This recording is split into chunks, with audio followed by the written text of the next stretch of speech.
السلام عليكم ورحمة الله.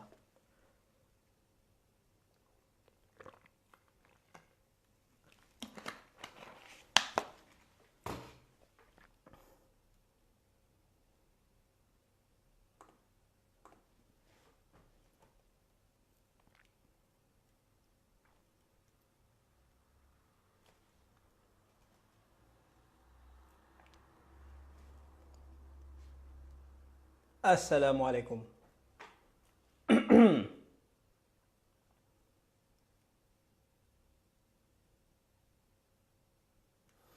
السلام عليكم ورحمة الله وبركاته.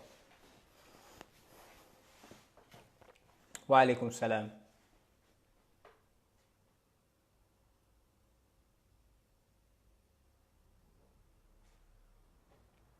السلام عليكم فيصل. السلام عليكم ميلي. السلام عليكم نبيل.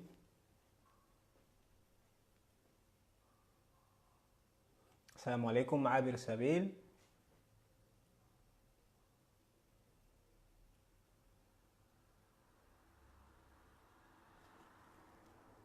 السلام عليكم a todos. Inshallah os pido que compartáis para que así lo vea más gente. Salam Leandro. Salam alaikum Ana. Salam alaikum Jin Jabi. No sé si lo digo bien. Salam alaikum Samia.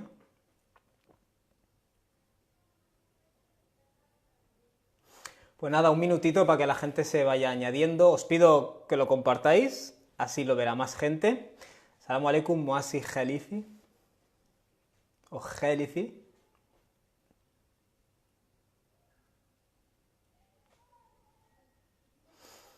Salam alaikum Samia.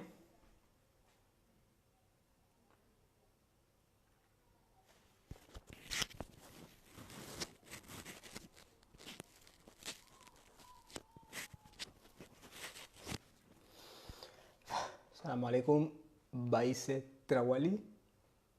Muy bien.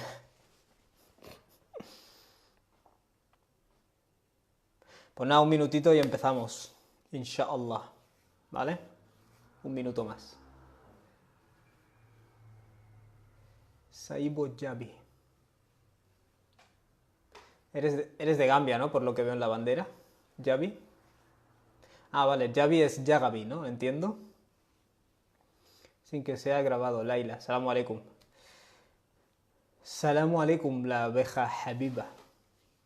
Salamu alaikum, Salwa el Hariri. Pues nada, si os parece bien, empezamos ya, ¿vale?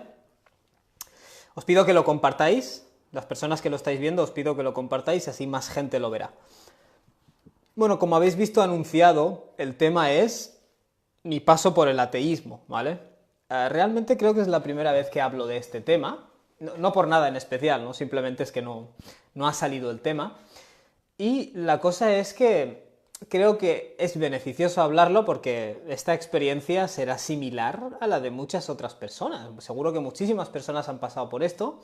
En muchos casos, Assalamu alaikum Rida, gracias, alhamdulillah, Assalamu alaikum Samir. Esas cosas, estas experiencias, mucha gente las tiene, ¿vale? Entonces creo que es beneficioso, ¿no? Que mucha gente pueda escuchar esta historia. Especialmente creo que hay gente que se dedica al da'wa o a informar del Islam, incluso gente ya más adulta, que en un principio no va a tener dudas del Islam ni se va a volver ateo, pero claro, muchos jóvenes están pasando por unas experiencias y es importante que tú conozcas esas experiencias, ¿no? Creo que desde esa perspectiva es una interesante historia. Así que empiezo ya con la historia. Assalamu alaikum Munir. La cosa es la siguiente, yo, como supongo que ya sabréis, he nacido en una familia musulmana, mixta, ¿vale? Mi padre es de Gambia, es un país africano, mi madre es catalana, española, y la cosa es la siguiente, yo naturalmente adquirí el Islam, una versión del Islam, naturalmente, pues anclada o limitada hasta cierto punto por esa cultura de la cual provengo, ¿no? Naturalmente, especialmente por parte de padre. Y yo la asumí. Es una forma de Islam, por cierto, bastante supersticiosa en muchos casos. Mucha magia, muchos encantamientos, todo se interpreta de forma mágica, en cierto modo. Salamu alaikum, Lamin Sambu, ¿qué tal te va por ahí? Y la cosa es la siguiente, yo, quieras o no, adquirí esta convicción religiosa y de hecho me crié con mucha fe, yo tenía mucha fe, mi fe era muy fuerte. Yo creía mucho en Dios, hablaba mucho con Dios, cosa que muchos niños no hacen, curiosamente, ¿no? Eh, Hablaba mucho con Dios, me comunicaba con Él, le pedía cosas, la verdad es que tenía una fe muy fuerte, ¿vale? Pero esa fe se basaba bastante en la imitación, y eso, pues en determinados mundos, no funciona durante mucho tiempo, ¿vale? Por tanto, eso es más o menos lo que me pasa. Yo creo que llegué a los 12 años o 13, no, la verdad es que no, como no me lo iba apuntando ni nada, y progresivamente, es tan progresivo que no sabría indicar cuándo fue el día. Wa alaikum salam, hermano Malik Ben Isa. Un placer. La cosa es que yo no sabría decir en qué día dejé de creer, ¿vale? En el Islam o en Dios, pero recuerdo momentos, y yo creo que tenía 12 o 13 años.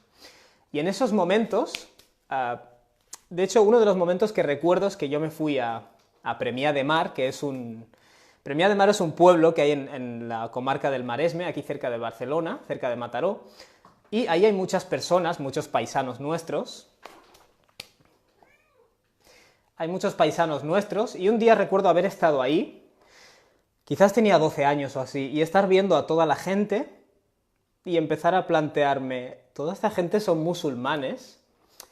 En el fondo, sencillamente porque se lo han enseñado, ¿vale? Es uno de esos momentos de iluminación. Pero realmente no sabría decir por qué. Y de hecho luego pensé, yo mismo soy musulmán, entiendo que porque me lo han enseñado. El resto de gente, el resto de mis colegas, no son musulmanes sencillamente porque no han nacido en una familia musulmana.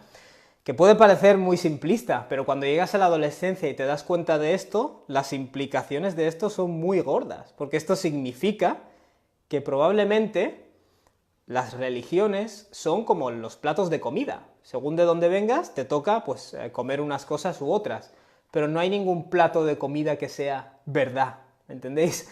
No hay ningún nadie coge la paella valenciana y dice esta es la verdad, a diferencia de los platos de arroz que se hacen en Senegal, que no son la verdad, ¿me entiendes? Es una cuestión cultural, no tiene nada que ver con verdad o no verdad. El problema es que las religiones afirman declaran algo que es verdad, supuestamente. Entonces ahí se te tumba el mundo, ¿vale? Y a mí se me tumbó el mundo progresivamente. Entonces empecé a pensar, muy bien, ¿por qué soy musulmán?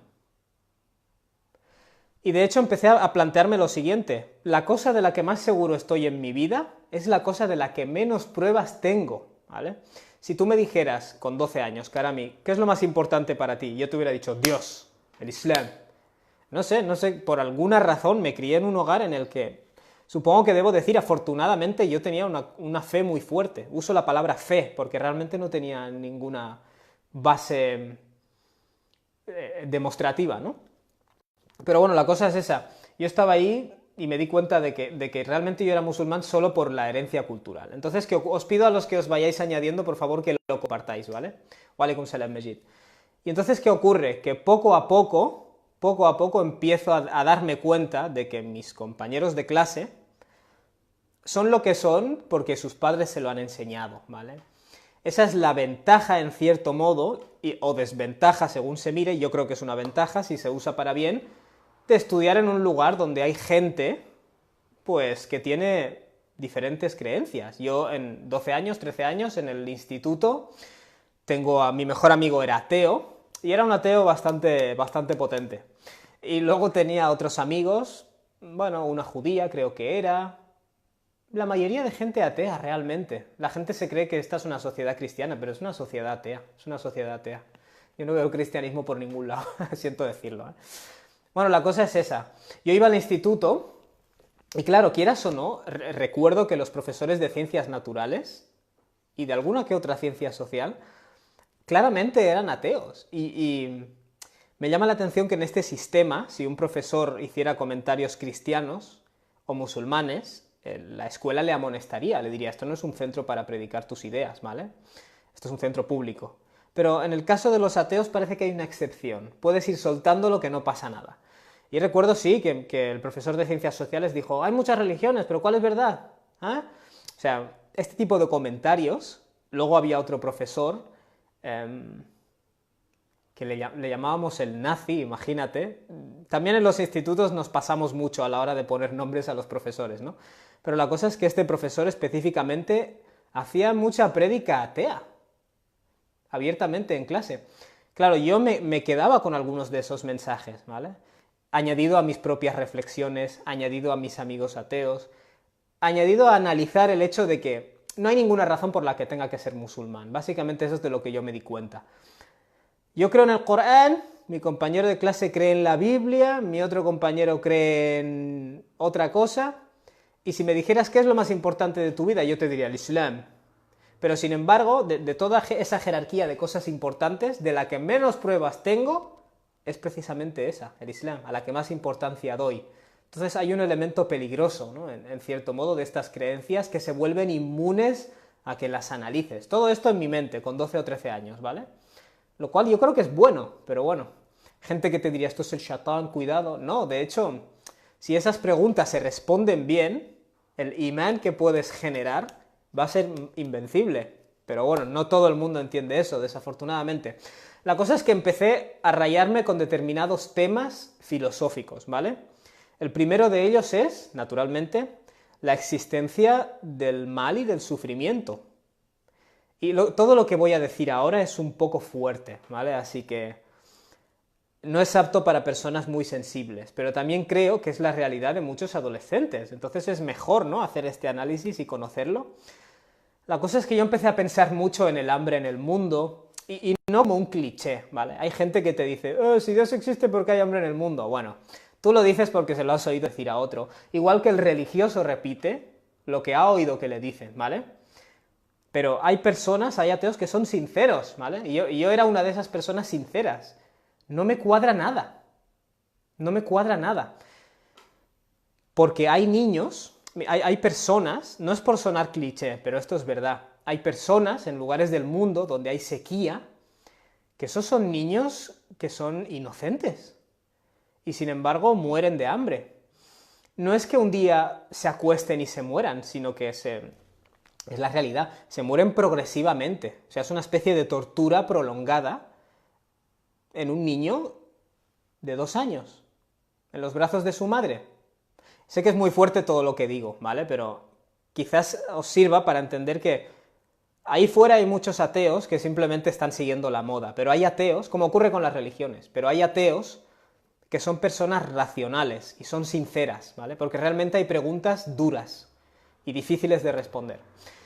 Y esta era una de esas cosas. Yo pensaba, todos tenemos niños en nuestra familia. O sea, la idea de yo poder dejar a un niño de mi familia muriéndose de hambre y de sed durante un mes entero, me parece monstruosa, ¿vale? Entonces es cuando yo empecé a plantearme que realmente si Dios existe, debe de ser monstruoso. Sé que suena muy fuerte, relajaos, ¿vale? Pero esto es lo que yo pensaba en ese momento. De hecho, yo pensaba, si yo veo a un niño que está sufriendo y se está muriendo de hambre, le voy a intentar ayudar. Y si no le ayudo es simplemente porque no puedo, ¿vale? Pero la idea de que hay un Dios que todo lo puede y que es totalmente bueno no cuadra, ¿vale? Porque si puede ayudar a esos niños y no lo hace, es que no es tan bueno. Y si... Es decir, si puede ayudarles y no lo hace, no es bueno. Y si es bueno y no les ayuda, entonces es que no puede, ¿vale? No sé si lo entendéis. Esta es la línea de razonamiento. Entonces, este problema, el del sufrimiento humano, a mí personalmente me hizo entender que ese Dios del que me han hablado no puede existir, ¿vale? Empecé a pensar, bueno, este Dios es una especie de amigo imaginario que la humanidad se ha inventado. Yo no leí nada de ateos, todo esto se me ocurrió a mí. Empecé a pensar, bueno, este Dios es una especie de amigo imaginario que el ser humano, cuando ha visto que su vida es miserable y que tiene que ver a sus hijos muriendo de hambre, o tiene que ver a la gente que quiere muriéndose, bueno, se ha inventado este amigo que le promete otra vida, ¿vale? Básicamente, el paraíso. fijaos que empecé a darme cuenta de que esas descripciones del paraíso no son más, desde mi punto de vista en ese momento, no son más que una, en mi opinión de ese momento, patética manifestación de todo lo que nos falta en esta vida. Como en esta vida tengo que morir, me invento un paraíso en el que no me muero. Como en esta vida tengo que sufrir, me invento un paraíso en el que no hay sufrimiento ni hay enfermedades. Como en esta vida me separo de mis seres queridos, me invento un paraíso en el cual ya no me tendré que separar. Es decir, curiosamente todo lo que nos provoca sufrimiento no estará en ese paraíso, ¿vale? Entonces la idea que se desarrolló en mi mente, ¿cuál es? Bueno, es obvio que esta historia nos la hemos inventado pues para pasar un buen rato, ¿no? Es decir, es un tratamiento psiquiátrico para esos momentos complicados de la vida en los que ¡ah! Se ha muerto mi hijo de 10 años y no le volveré a ver. No puedo aceptar que no le volveré a ver, no. Hay otra vida en la cual nos reuniremos y nadie nos va a separar, ¿vale? Pero eso es una fantasía. Entonces empecé a pensar, bueno, por mucho que desees que esta fantasía sea verdad, no va a ser verdad, ¿vale? Este es el primer problema, ¿vale? Y es muy impactante, ¿vale? Por eso os digo, muchos ateos que conozcáis no son shayatín, demonios y todo este discurso. En muchos casos son personas sinceras que intentan hacer la ecuación y el resultado no les cuadra, ¿vale? No les cuadra. Y a veces es sincero y es racional, ¿vale? Y me llama la atención la incapacidad a veces que tenemos los musulmanes de entender esto. Hace poco vi una publicación donde ponían alguien, tengo que hablar con un ateo y no sé cómo convencerle. Y todos los musulmanes empezaron a responder unas tonterías. Dile que si Dios no existe, ¿cómo puede tener esa cabeza encima de los hombros, esa cabeza de chorlito? Dile que si Dios no existe, ¿por qué cae el agua del cielo? ¿Tú te crees que a un ateo estos argumentos le van a sorprender? O sea, lo único que va a hacer es reírse y confirmar su idea de que las personas religiosas tienen el intelecto afectado por su creencia. Bueno, dejando de lado esto, el segundo problema que encontré, que este quizás es más impactante. ¿Cómo puede ser más impactante que el hecho de que haya niños que se mueran de hambre? Ahora os lo explico. Este es el problema de la diversidad de religiones, ¿vale? Si en este mundo existiera, muy bien, el ateísmo y una religión, quieras o no, escoger entre esas dos opciones sería muy fácil, ¿no?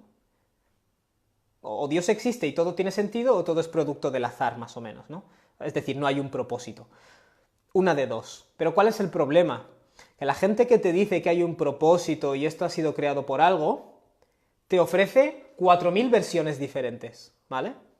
Es decir, y el problema de esas 4.000 versiones es que cada una ha nacido en un lugar geográfico determinado. Los que nacen en ese lugar geográfico automáticamente adquieren esa visión o esa creencia. Ninguno de ellos tiene prueba, porque a todos ellos les dices demuéstrame, y todos se quedan, la fe en mi corazón, es una experiencia, no se puede explicar, es algo que sientes, vale, esa explicación es subjetiva y a mí no me sirve de nada, ¿vale? Porque si te tengo que creer a ti, tengo que creer a otras personas con otras creencias que se contradicen con la tuya, ¿vale? Por tanto, ese argumento de es mi sentimiento, lo he vivido, no sirve para nada, ¿vale? No sirve para nada. Y me sorprende que a veces los musulmanes también lo estamos ahí usando. Entonces, la cosa es la siguiente. Cuando me doy cuenta de que hay esta diversidad de religiones, empiezo a pensar, detrás de toda esta diversidad lo que hay es el ser humano, no hay ningún Dios. Ese amigo imaginario cósmico supuestamente ha permitido que exista toda esta diversidad y está ahí sentado viendo cómo nos confundimos, matándonos por intentar encontrarle y sin encontrar pruebas por ningún lado. Estas preguntas son impactantes, ¿vale? Quiero que lo entendáis. Y muchos adolescentes, cuando pasan por esto, no es ningún shatán, lo siento, razonar no es un acto satánico, ¿vale? Lo satánico es que cuando plantean estas preguntas, les pidas que no pregunten, eso sí que es satánico. Y eso sí que está empujando a la gente fuera del Islam, pero no quiero adelantarme. La cosa es la siguiente, si tú me dijeras que hay una religión y Dios va a abrazarnos a todos después de la muerte, puedo paliar el hecho de que haya niños que se mueran de hambre. Niños cuya muerte se prolonga 2 meses, ¿vale? Tortura, la tortura de Dios. Aparte de que no paraba de resonarme en la cabeza, de haber leído la traducción del Corán de pequeños en casa, el Clemente el Misericordioso, el Clemente el Misericordioso. Y luego ves imágenes de una sequía un niño y una madre que se están desnutriendo y el hijo tiene que ver a su madre morir o viceversa. Entonces, cada vez que yo veía esta foto, me venía a la mente el Clemente el Misericordioso. Y yo pensaba, pues menuda clemencia y menuda misericordia.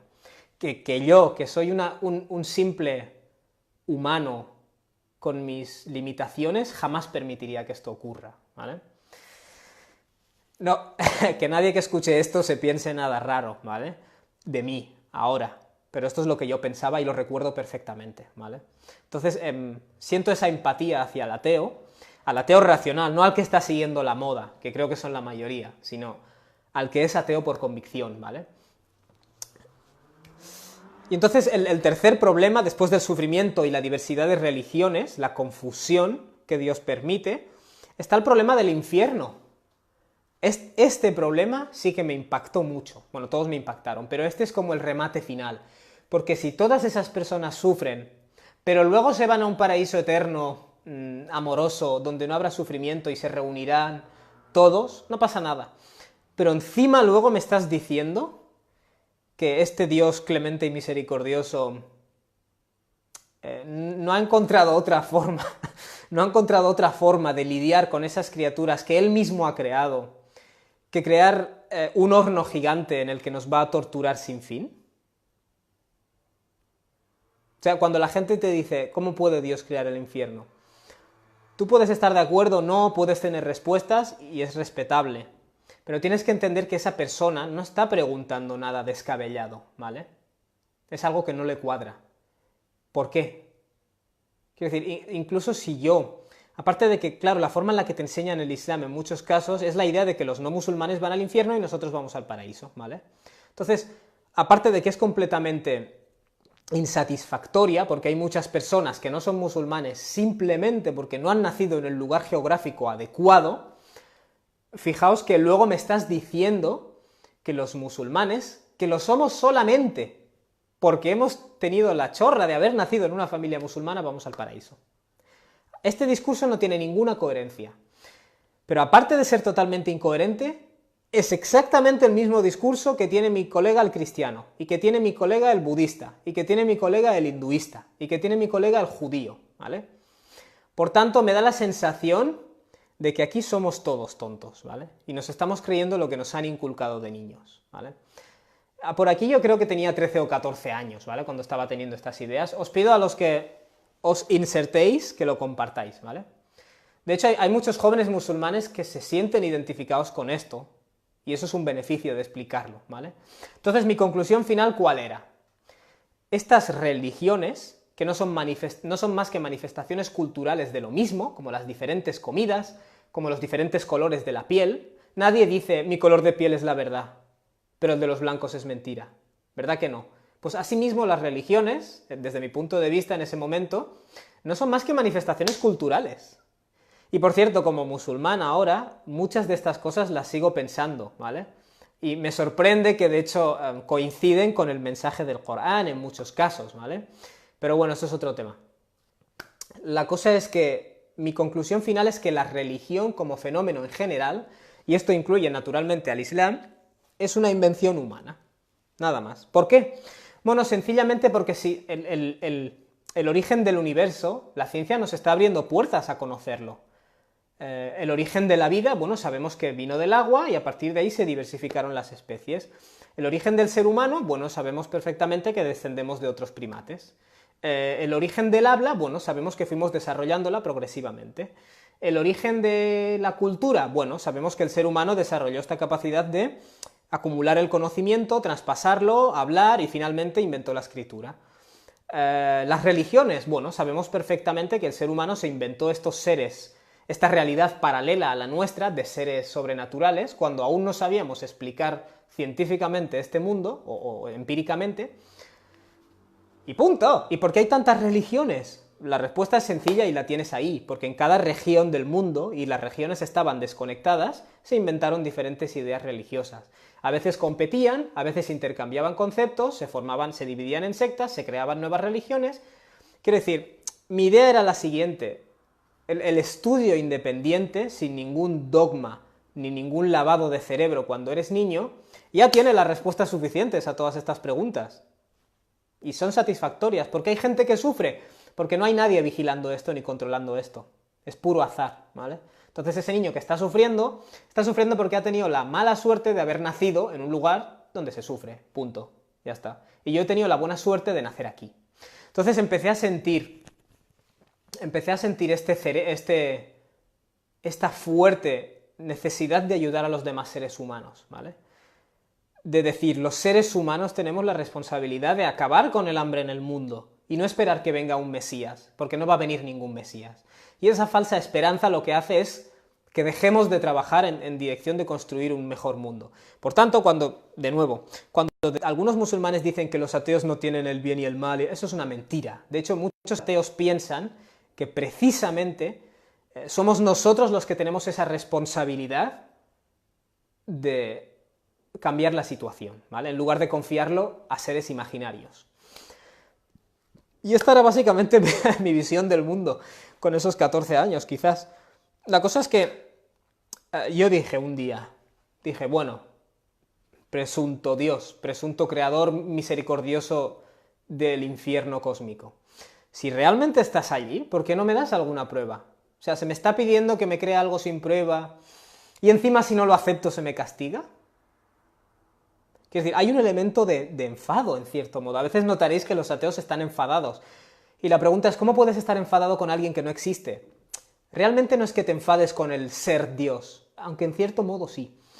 Te enfadas con el hecho de que crees que has sido engañado, de que este es un mundo injusto, y en cierto modo, tal y como el creyente a veces necesita a Dios para explicar el sufrimiento, un no creyente, cuando ve esta realidad y se enfada por las injusticias, a veces también necesita a alguien a quien atacar. Por eso algunos ateos parecen estar más obsesionados con Dios que muchos creyentes, ¿no? La cosa es que dije un día, Dios, si realmente, recuerdo que miré al cielo y dije, si realmente estás allí, hazlo saber. No sé qué clase de juego macabro es este. De no decir nada. De no decir nada. No me estás aclarando nada, en cierto modo. Entonces, la idea es, más o menos, ihdina as-sirat al-mustaqim. Yo dije, si realmente existes, haz algo, di algo, no sé, algo. La cosa es que dije eso un día y salimos a la calle. Salí a la calle a pasear con mis padres, que los pobres no tenían ni idea de todo lo que estaba pasando por mi mente. Y ese día paseamos por la calle un rato y nos pararon dos mormones. Y dijeron, venimos a entregaros la palabra de Dios. Entonces yo dije, esto es una señal un poco extraña, ¿vale? Pero bueno, sin llegar a ninguna conclusión, tomo nota, ¿vale? Y mis padres, no sé, mi padre le dijo algo así como... Le dio a entender básicamente, no me rayes, que yo soy musulmán. Y seguimos paseando. Y un rato más tarde, un rato más adelante, en la misma tarde, nos pararon dos testigos de Jehová. Entonces, claro, yo pensé en mis adentros. Si realmente esto es una señal de Dios, me parece sumamente estúpida. O sea, lo que está haciendo Dios es confirmar precisamente la existencia de esta confusión, que es el origen de mis problemas ahora mismo, ¿vale? Por tanto dije, esto es puro azar. Nos hemos encontrado un mormón, nos hemos encontrado un testigo de Jehová, estoy a la espera de que nos aparezca, yo qué sé, alguien de la nación del Islam o algún grupo raro, ¿vale? Por tanto, insatisfacción. Mirar al cielo. Recuerdo muchas veces lo de mirar al cielo, ver nubes y decir, aquí no hay nadie, ¿vale? Ahí arriba no hay nadie. De hecho, ¿qué quiere decir ahí arriba? Si lo que hay realmente ahí fuera es un espacio de millones de años luz, a los cuales no les importamos para nada, ¿vale? Básicamente esa es la mente de un ateo, ¿vale? Os he hecho un tour. Bueno, la cosa es que dije... Bueno, yo voy a investigar porque por investigar no pierdo nada. Entonces, naturalmente, el libro que teníamos en la estantería de casa se llamaba El Corán, y era la traducción de Joan Vernet. Es una traducción publicada en 1963, y con esta lectura me pasó algo raro. Algunas cosas yo dije, esto no cuadra nada. Pero otras cosas dije, esto es un poco raro, voy a tener que indagar más. La cosa es que empecé a leer el Clemente y Misericordioso. Cada vez que leía Clemente y Misericordioso me hervía la sangre de pensar que hay personas que están sufriendo la soledad, niños que se están muriendo de hambre, familias felices que han tenido un bebé Y cuando ese niño llega a los 2 años, les dicen, tu hijo tiene leucemia, y le vas a ver morir lentamente. Entonces, cada vez que leo el Clemente y el Misericordioso, siento ira, en cierto modo, siento... Aquí es más o menos cuando empecé a pensar en el profeta Muhammad, ¿vale? Alayhi salatu wassalam.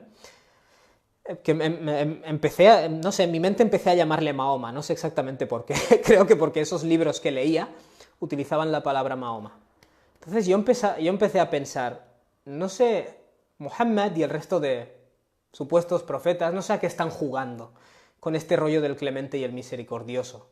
Porque cuando yo miro el mundo, no veo esa clemencia ni esa misericordia. Veo sufrimiento, veo muerte, veo que hay niños que mueren y a nadie le importa. El sol no se pone a llorar porque se muera un niño, ¿vale? Su madre se pone a llorar, pero nadie hace nada, nadie le devuelve a su hijo, el clemente y el misericordioso.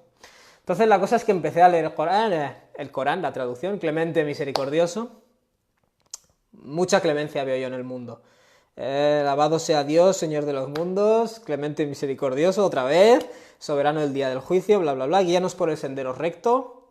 Claro, aquí es cuando yo pensé, bueno, la idea es esa, ¿no? Si realmente existes, deberías manifestarte de una forma más palpable, ¿vale? Más palpable que los penosos argumentos de los apologéticos religiosos, de las 1000 religiones, que cada uno te dice sus argumentos, y realmente no sabes si reír o llorar. Y luego abro Suratul Baqara, el sura de la vaca, Alif Lam Mim, ¿cómo era? Ese es el libro, no hay duda, es una guía. Lo de no hay duda, este tipo de frases, en cierto modo me molestaban, ¿vale? Porque te está diciendo no hay duda, las pruebas claras, y yo no sé dónde están esas pruebas claras. El clemente, el misericordioso, yo no sé dónde está esa misericordia, ¿vale? La cosa es que empieza la historia de Adán, y aquí es cuando recuerdo que pensé, ya empezamos con los cuentos. Estos son cuentos para niños, ¿vale?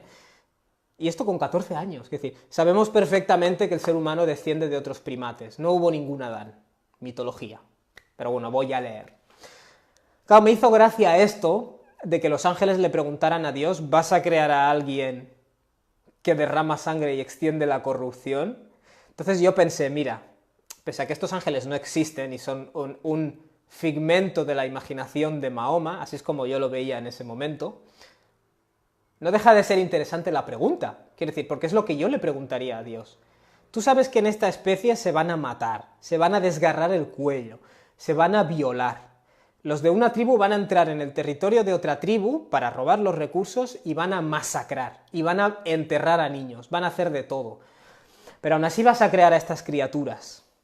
Y claro, la respuesta de Dios, ¿cuál es? Yo sé lo que vosotros no sabéis. Eso es lo que Dios responde a los ángeles, ¿vale? Y naturalmente cuando leí esto pensé, debe de ser una broma. O sea, se te hace una pregunta filosófica, trascendente, que nos provoca tantos dolores de cabeza, y tu respuesta es, bueno, yo sé algo que tú no sabes. Es como si me encuentro a alguien por la calle torturando a un niño, ¿por qué haces esto? Yo sé lo que tú no sabes. A mí esa respuesta no me parece satisfactoria. De hecho, más adelante, en el mismo esto era Sura 7, me encontré este pasaje donde Dios dice algo así como, bueno, Mahoma, en ese momento para mí, dice algo así como, recuerda el momento en el que tu Señor extrajo de las entrañas de Adán a todos los seres humanos y les hizo testificar, ¿no soy vuestro Señor? Y todos respondieron al unísono, sí, damos testimonio. Y luego, el Corán dice, se os recuerda esto para que no llegue el día del juicio y digáis, nosotros no sabíamos nada.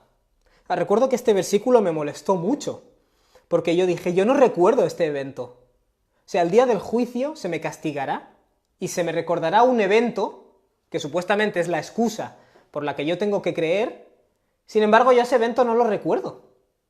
Este cuento es una afirmación totalmente gratuita, ¿vale?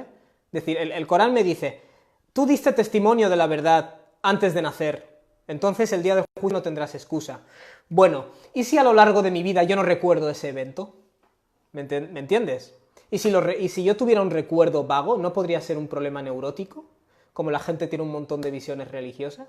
O sea, este tipo de pasajes, la verdad que me molestaban mucho, me molestaban, porque lo consideraba casi como que alguien se está riendo de esos dolores de cabeza que yo tengo como ser humano, al descubrir que la gente a la que quiero va a morir y que yo voy a morir y que a nadie le va a importar. El sol no se va a poner a llorar, la luna no va a celebrar nuestro entierro.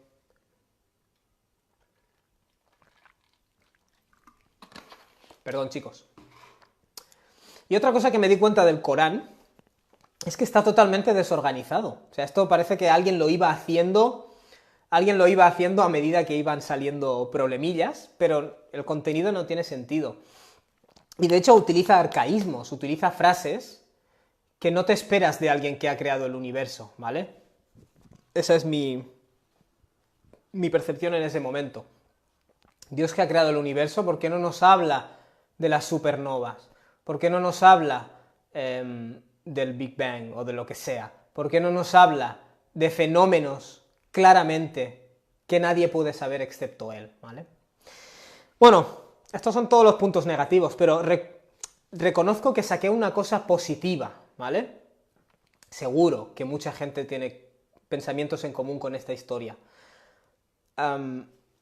La cosa es que este concepto del Corán, el Corán todo el rato se está dirigiendo a las personas con diferentes creencias y diciendo: trae vuestras pruebas si lo que decís es verdad, es que no vas a razonar. La gente que cree en supersticiones, el Corán les dice: es que no vais a razonar.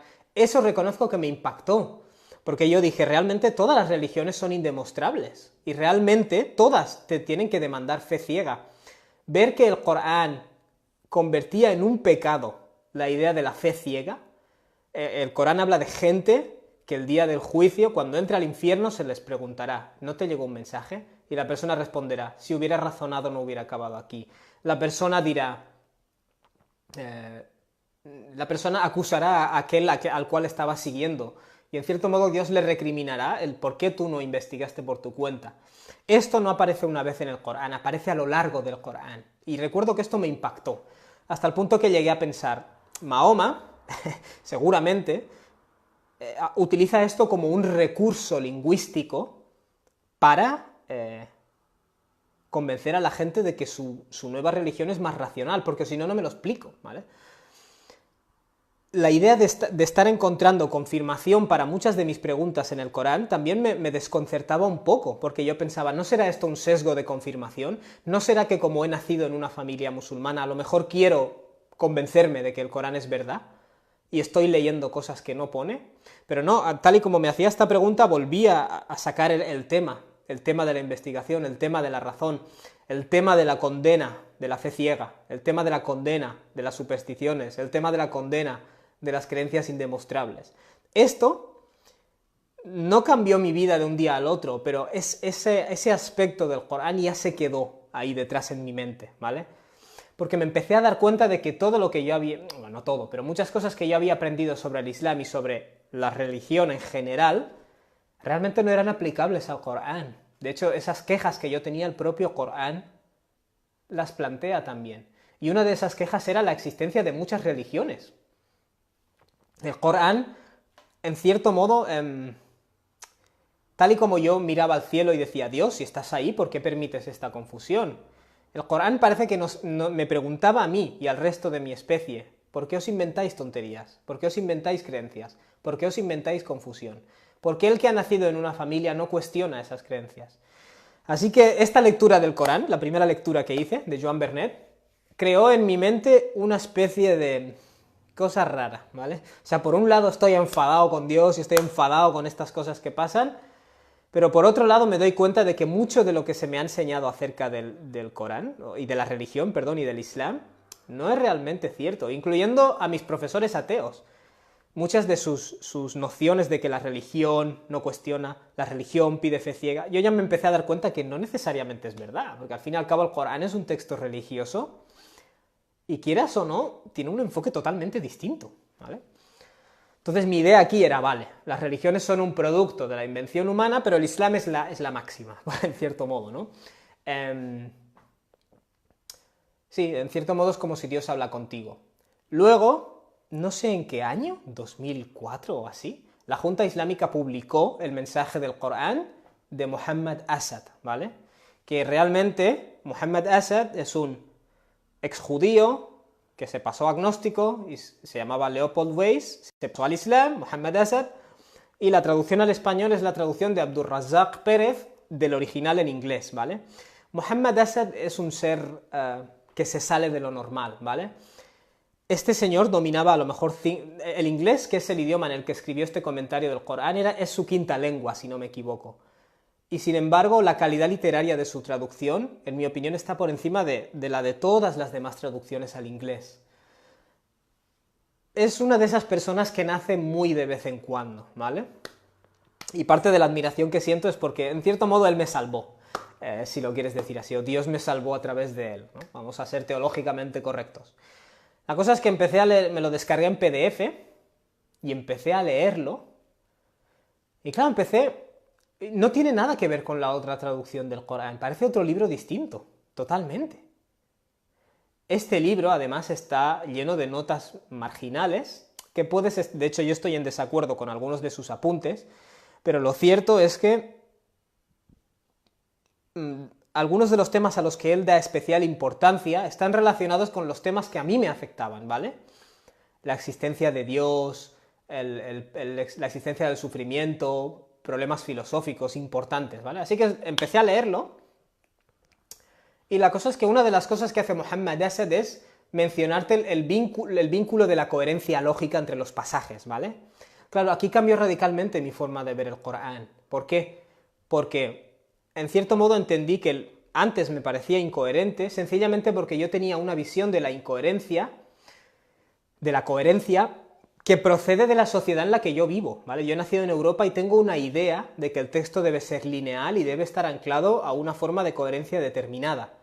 Pero aquí Dios, digamos, está utilizando, o estaría utilizando, si existiera, otro modelo de coherencia, pero no deja de ser incoherente, ¿vale? Aquí es cuando estas pequeñas cosas me empiezan a enseñar que incluso mi propio escepticismo o ateísmo no es solo un producto no es solo un producto de mi racionalidad, es también un producto del mundo en el que he vivido, ¿vale? O sea, por primera vez me empiezo a dar cuenta que de la misma razón que el musulmán es musulmán porque ha nacido en un país musulmán, o el judío es judío por la misma razón, bueno, el ateo, en muchos casos, o el agnóstico, lo es, porque ha nacido en Europa o en Occidente, después de esta ilustración, después de esta revolución científica que se construyó en base al rechazo de una religión.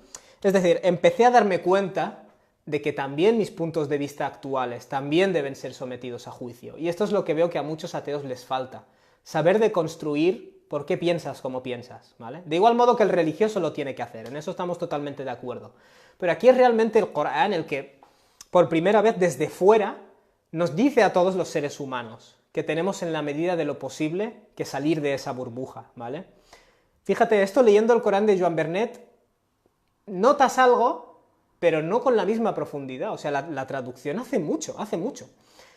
La cosa es que Muhammad Asad también comenta muchos matices lingüísticos, explica el significado de palabras que en la otra traducción me parecían arcaísmos o arcaicas, y naturalmente da una interpretación más racionalista de las cosas. En mi humilde opinión a veces se pasa un poquito, pero esa es mi opinión, no tenéis por qué aceptarla. Pero bueno, en resumen, por la falta de tiempo, paulatinamente empecé a ver algunas de mis preguntas respondidas, ¿vale? A través de esta lectura del Corán de Muhammad Asad. No puedo hacer un repaso exhaustivo, pero bueno. Empecé, por ejemplo, a crear en mi mente esta idea de que el Corán sí es coherente, de que el Corán sí que contiene información, en cierto modo, que era difícil para alguien de esa época conocer. Aunque esté utilizando el árabe clásico del siglo VII, formula las cosas de una manera que realmente solo Dios puede saber, ¿vale? Hay muchos versículos de ejemplo, y a medida que he ido estudiando el Corán, no he parado de descubrir, ¿vale? En el directo de la semana pasada, en la primera sección, comenté algunos de estos versículos, en los que Dios, a través de las frases, los sustantivos o las formas verbales que utiliza, te está indicando un conocimiento del mundo natural y del cosmos que no existía en la Arabia del siglo VII, ¿vale? Bueno, la cosa es que este aspecto milagroso del Corán, que es lo que empecé a investigar más a fondo, y hasta hoy sigo por ahí, es un no parar, ¿vale? O sea, cuando el Corán constantemente está diciendo, traed algo similar, hemos dado evidencias claras, no era un recurso retórico de Mahoma, era verdad, ¿vale? De esto me fui dando cuenta paulatinamente. Es verdad que este Corán contiene elementos que lo hacen inimitable, ¿no? Por eso hice la serie Milagro del Corán, de más de 130 vídeos, porque creo que es un estudio exhaustivo e interminable. Pero bueno, volviendo al momento en el cual estoy, en la adolescencia. La cosa es que un día dije, voy a leer la Biblia también, ¿vale? Fui a la biblioteca, cogí la Biblia, recuerdo que la cogí con ilusión, en cierto modo. Y no quiero que nadie que crea en la Biblia se sienta ofendido, ¿vale? Pero después de leer 2 páginas sentí una decepción, porque el inicio de la Biblia es el Génesis, que te explica el origen de la creación. Y recuerdo que pensé, prácticamente no hay ni un solo párrafo que no esté lleno de errores, de cosas que hoy en día sabemos que son erróneas, ¿vale? Desde la creación en 7 días terrestres, porque tal y como lo explica, es una creación de días terrestres. Sé que los interpretadores a veces dicen, no, cuando Dios dice que pasó un día y una noche y empezó el día segundo, se refería a que empezó la segunda fase. Pero es que claro, Dios está hablando de amanecer, y cuando amaneció y se puso el sol y empezó el día segundo. Claramente está hablando de días terrestres, ¿vale? O eso, o Dios está jugando a tomarnos el pelo. Porque al fin y al cabo, si coges otros mitos babilónicos, te encuentras una descripción muy similar. Pero sin embargo el Corán, que supuestamente Mahoma se lo copió de la Biblia, y esto es una de las cosas que también me impactó, omite todos estos errores. ¿Qué nos dice el Corán sobre la creación? Que en un principio formaba algo homogéneo y se disgregó, ¿vale? Esto se disgregó o se expandió. Esto coincide con lo que sabemos. Dios dice, as-sama banaynaha, el cosmos lo he creado, wa inna la musi'un, y lo estoy expandiendo constantemente. Eso también lo sabemos perfectamente hoy en día. Sin embargo, no está en la Biblia. Dios habla del origen del cosmos y dice, thumma stawa ila as-sama wa hiya dukhan. Dios se dirigió o aplicó su voluntad al as-sama, que viene a ser el cosmos entero, wa hiya dukhan, y estaba en un estado gaseoso, ¿no? Si lo quieres decir así. Es decir, cuando me empecé a apuntar todas las frases que el Corán daba de la creación, del cosmos, y todo, más o menos cuadraba con lo que sabemos hoy en día. Eso de por sí es curioso, pero cuando lo comparas con la versión bíblica, que es supuestamente en la que Mahoma se basó, no tiene nada que ver. La bíblica se parece a los mitos que había en Oriente Medio en esa época. Entonces, ¿qué me estás contando? Entonces, esto es solo una entre muchas cosas. Cuando yo digo el milagro del Corán, me estoy refiriendo a una biblioteca tan amplia.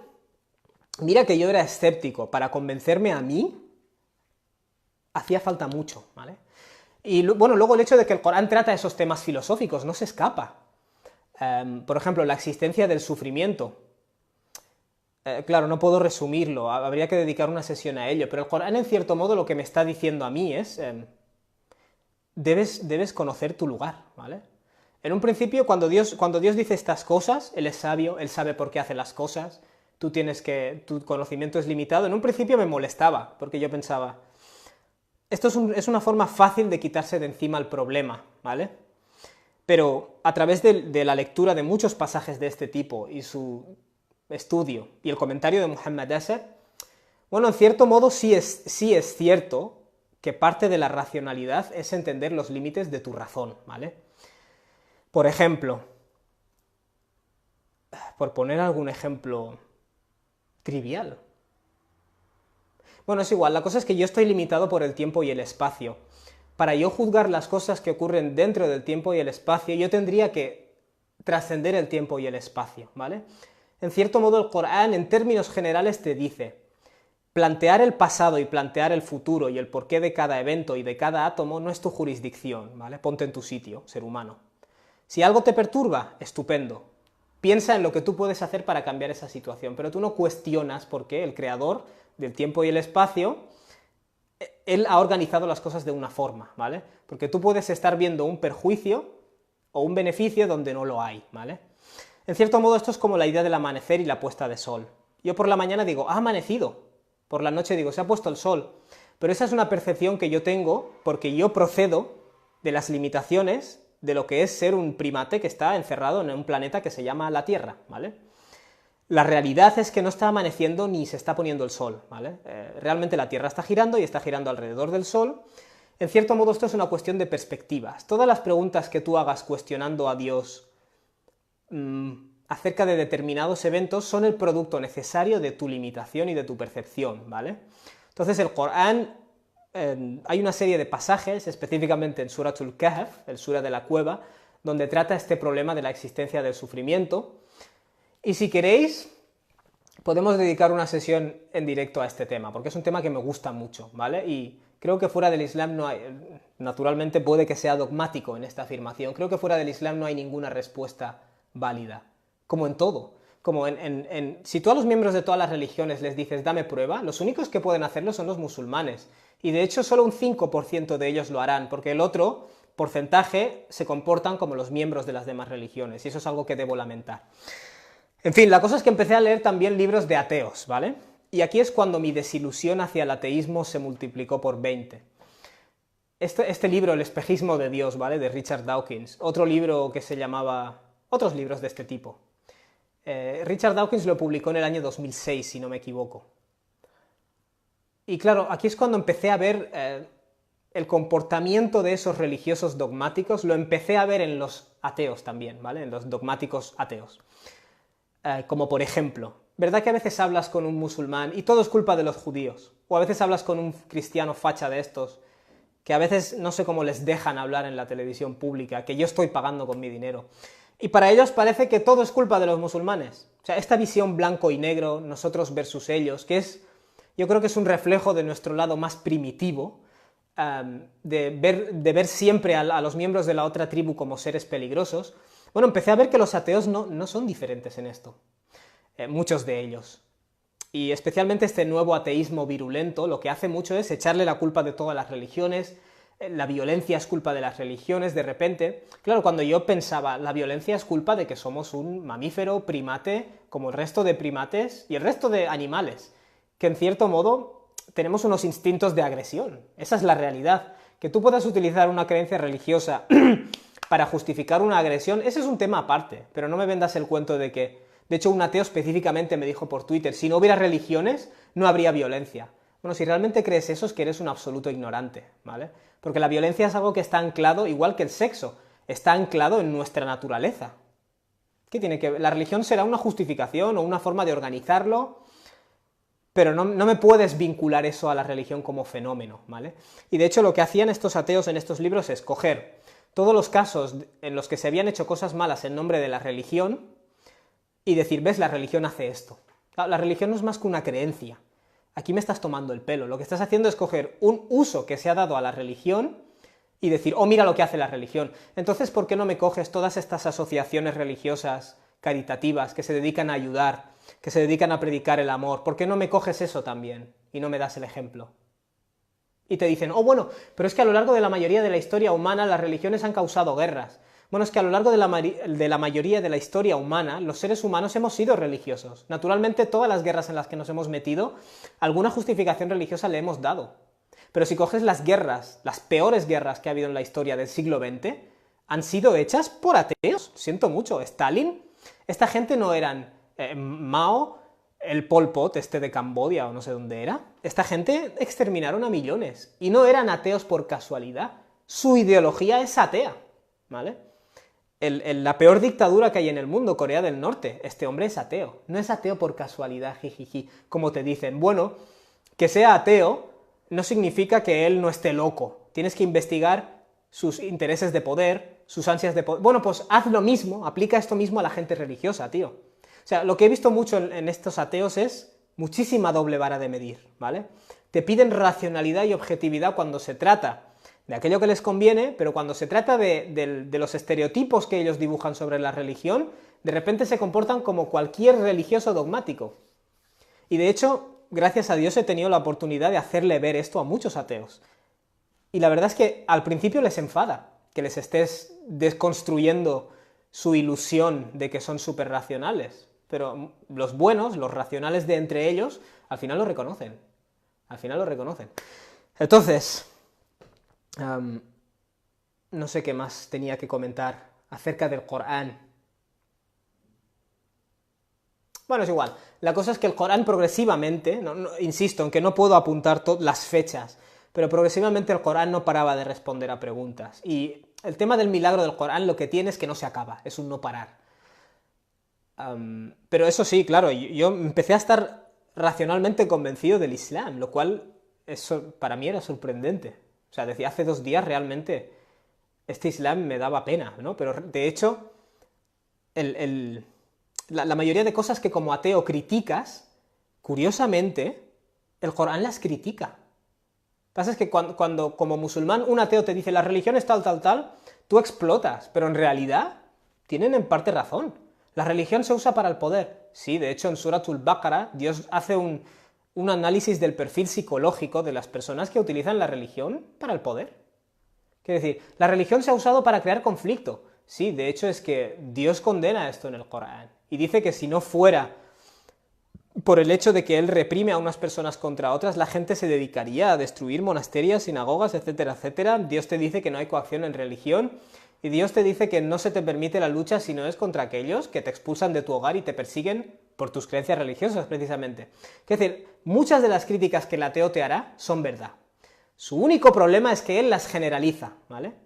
Él dice, estas críticas me hacen formarme una conclusión acerca de la religión, mientras que realmente esas críticas aplican a un tipo de religión solo, ¿vale? Pero hay otros tipos de religión. Ese es el problema del dogmatismo, de ver las cosas en blanco y negro. E insisto, los ateos pecan tanto de esto como los religiosos. Y yo que he estado en ambos bandos, lo puedo demostrar en un minuto. Y de hecho hay ateos que se creen que son invencibles y en un minuto, me ha costado un minuto, literalmente, 60 segundos, demostrarles que ellos son tan dogmáticos como ese otro religioso, el testigo de Jehová que tenemos ahí, negando fenómenos naturales, ¿no? Quiero decir, no digo nada contra los testigos de Jehová, pero sí que he visto en algunas de sus publicaciones que se niegan fenómenos naturales que están demostradísimos, ¿vale? Y musulmanes también, debo decirlo, lo cual es desafortunado, ¿no? En fin, la cosa es que me considero que soy musulmán, pero el rollo este de la fe, que tengo fe, no me lo trago, ¿vale? No me lo trago y de hecho lo desprecio. La gente dice, no, el imán, la fe. Bueno, el imán para mí es la convicción, pero esa convicción la tengo por lo que el Corán me dice. El Corán me dice que Dios nos ha dado pruebas tajantes en este libro, al Bayinat. Y a veces me encuentro con musulmanes que niegan esto. Te dicen, no, es una experiencia espiritual. Eso eres tú, pero no es el mensaje del Corán. El mensaje del Corán es muy claro. El mensaje del Corán se dirige a las personas de otras religiones y les dice, ¿Am lahum sullamun yastami'una fi? ¿Es que tenéis una escalera? Cuando hacéis afirmaciones del más allá, de lo sobrenatural, ¿tenéis una escalera a través de la cual accedéis a este mundo? En Surat At-Tur, Dios dice, pues, فَلْيَأْتِ مُسْتَمِعُهُمْ, que traigan esa cosa que han oído, bisultanin mubin, con una prueba. Tráeme una grabación, tráeme un vídeo, tráeme algo. No me pidas fe, ¿vale? Y en cierto modo, todo cuadra, ¿vale? El hecho de que el Corán tenga este tono, en cierto modo, coloquialmente hablando, vacilón, digamos, hacia las creencias religiosas, y luego te diga que tiene pruebas claras. Claro, cuando he empezado a indagar, en un principio podía pensar que esto eran recursos lingüísticos, pero cuando he empezado a indagar en el Corán a fondo y en su lingüística y en el milagro, tío, me doy cuenta de que es totalmente cierto, normal que esté, entre comillas, vacilando de esta forma a la gente, ¿no? Es un desafío racional, ¿vale? Esa es la forma correcta de decirlo, un desafío, ¿vale? En fin. Bueno, hay otras cosas que podría tratar, pero creo que no las voy a tratar. No sé si tenéis alguna pregunta acerca de este tema que hemos tratado.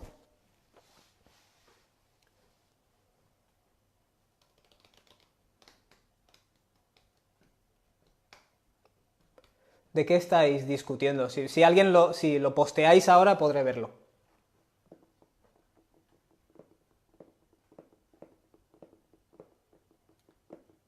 Ana, ¿tú estás preguntando algo de guerras? ¿Puedes reformular la pregunta? Quizás de esta forma podré responderte.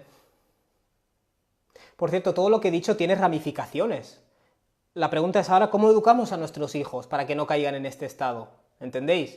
Básicamente ese es mi trabajo ahora, a lo que me dedico. A generar información y a intentar hacer cosas en relación a todo esto, ¿no? Oye.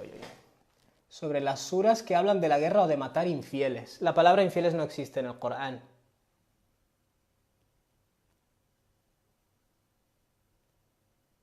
¿Qué dice el Corán del sufrimiento? Si te parece bien, Safia, le dedicamos a esto una sesión entera. ¿Vale? Inshallah, de aquí 2 semanas, si Dios quiere. ¿Por qué dice matar al infiel? No, el Corán no dice eso. Matar a los infieles. El Corán no dice nada de eso, lo siento. Nada de eso. ¿Cómo te diste cuenta de que el Islam condena el sufrimiento de las personas? Vale. Bueno, sobre matar a los infieles. Insisto en que en el Corán no dice nada de eso, no sé. De hecho, la palabra infieles no existe en el Islam. De hecho, fíjate, estas son las pequeñas cosas del Islam que marcan la diferencia. El Corán habla de alladina kafarú, la gente que rechazó la verdad, sabiendo que era verdad, ¿vale? Entonces, el profeta Muhammad a.s. a lo largo de su vida, él empezó a predicar el Islam. Y las personas que le rechazaron, no le rechazaron sentados tomándose un té. Empezaron a torturar a los musulmanes, empezaron, a los que eran esclavos especialmente, mataron a un par de personas o algunas. Les forzaron a migrar a Abisinia y finalmente a Medina. Y entonces, aquí es cuando se dio el permiso. Dios dice, se os da el permiso para atacar a esas personas que rechazaron la verdad, que son las personas que os expulsaron. Es decir, cualquier pasaje del Corán sobre guerra, entre comillas, se está refiriendo a esto. De todos modos,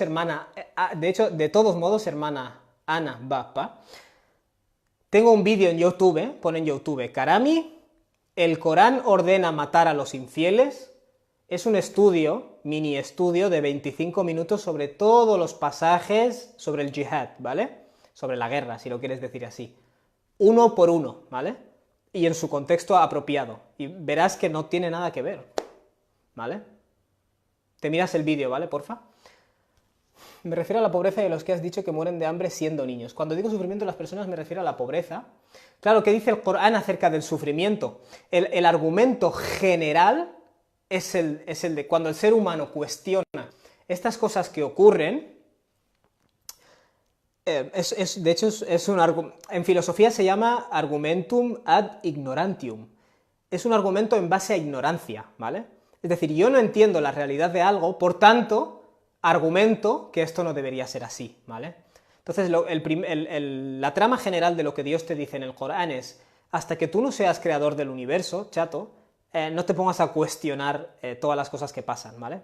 En cierto modo, es decir, a ti te puede perturbar ver a alguien con hambre, y de hecho es tu deber intentar ayudarle, pero preguntar a nivel trascendente ¿por qué el creador del tiempo y el espacio no lo ha organizado de otra forma?